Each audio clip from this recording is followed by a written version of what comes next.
Alrighty, see if we can look at this a little bit.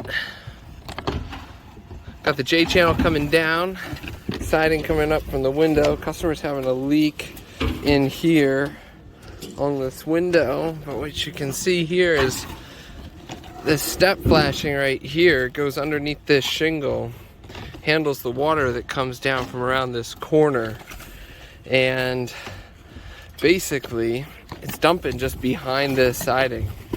So kind of loosen this up here, and we'll work on getting that out and see if we can find where that, see if we can find what's going on here, because this area here, the wood's looking okay out here, but we're gonna look in there. And there it is.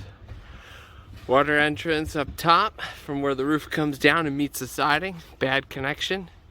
Comes down, hits the window, all the way down the window. Rot the whole way. This side of the window up top looks fine, but then when you get down, this corner, something's not good there. No house wrap on this house, another big problem. Let's